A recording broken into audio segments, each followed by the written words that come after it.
And we're all along the Armstrong network. If you have Armstrong, you got Counterpoint, A Musician's Tale. It's yet another wonderful show where we get inside of some first-class musicians. And you know that term, that word legend is used so often, and it's used in a way that a lot of people, they're not using it properly. Today I'm using it correctly. Sitting beside me, this is a true music legend. His name is Joe Vitale. Sitting beside him is a gentleman who is going to be a future music legend.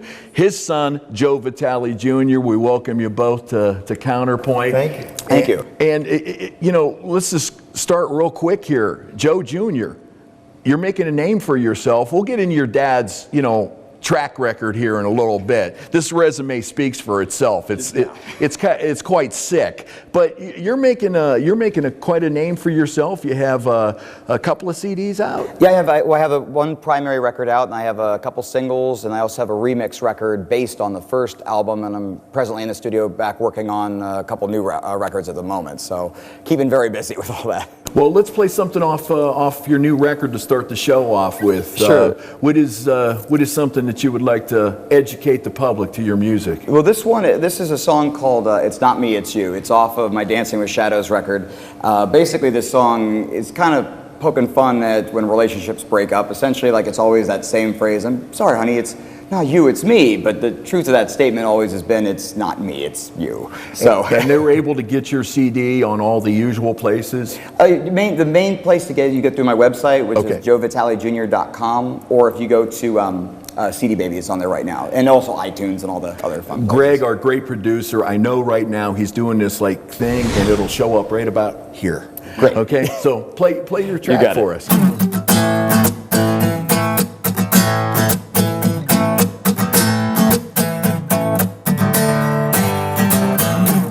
I got a call this morning.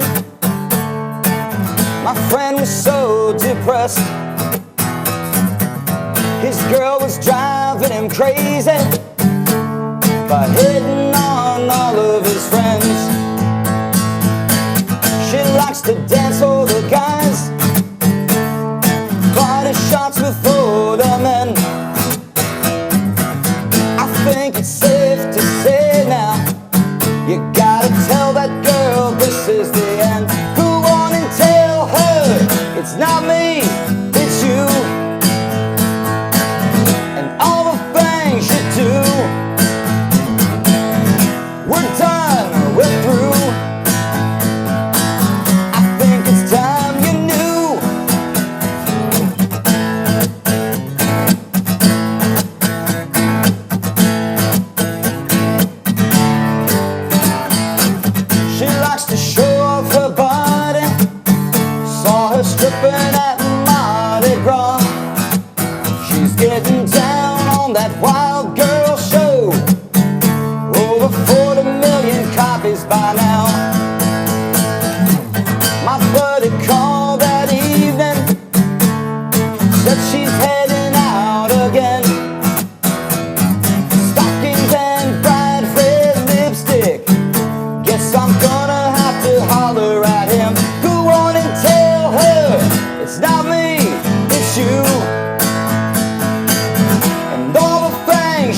I think it's time you knew it's not me, it's you.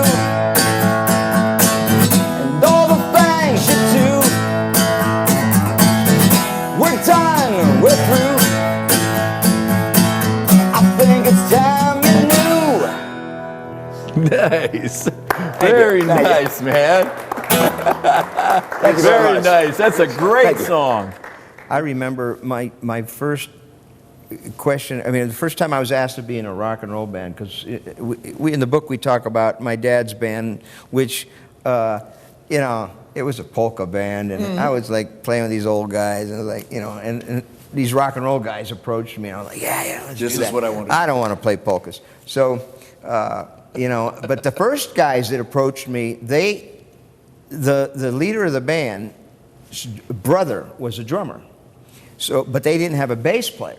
I'd never picked up a bass in my life, right? And they said, hey, can you play bass? And I went, sure. Of course I can play bass. Because like I said, the teenagers are fearless, and challenge, what's a challenge? You know, of course we can. So I went to the music store that actually was a family-owned music store, and I borrowed a bass. And I asked my dad, because my dad was a musician, I said, how does this work now? Where are these notes at and all that? And then, because I knew keyboards, you know, and then I learned, you know, what the notes were. I made cheat sheets and all that stuff, and I played some shows with these guys on bass, which is like, it's so bizarre. But I wanted to be in a rock and roll band no matter what. It didn't last long because I sucked. They wanted to get a real bass player, you know. And so, but then I got in a local band playing drums, and that was done, that's my favorite moment of my career, was when we played at little Magnolia City in South Canton. Yeah. It's a little town, I mean, you know, 300-400 people in this town. And they had their little, whatever it is each year, their little fair. Festival or little whatever. festival, and they have this bandstand. So I was playing down there with my dad and his polka band, right? And after we played, there was this rock and roll kind of band was going to play, but they didn't have a drummer, which was odd. It was just 3 guitar guys, and they sang. And so they asked me if I would you mind leaving your kit set up, and would you play with us? I went, oh, yeah. And so that was the first time I got to play rock and roll in a rock and roll band, and at the Magnolia Fair or whatever it was. And then they were gonna, they liked it. We had a good time, and they said they would call me. And it was about 2 or 3 months. I figured, oh man, back to the polka. Yeah. And but they did call me, and that just launched. And I'm still doing that to this day. That bandstand's still there. The too. bandstand is still there. There's a picture of it in the book. And How does this, for the novice, how does this work? You get the phone call, and Glenn Fry's on the other end, and he says, I need Joe Sr. and Joe Jr., I need you both, and we're going to go out on the road. I need you to play. he'd love that. Yeah, actually, I'd be happy with that. Yeah, but how does when you get the phone call, how does that happen? Just like that, or? Pretty much. Yeah. It's, When I got the job when I got the gig with the Eagles, it was like 3 in the morning. Joe Walsh calls. He used to do that. Not surprising. He knowing goes to Joe. bed now and gets up like a good boy now.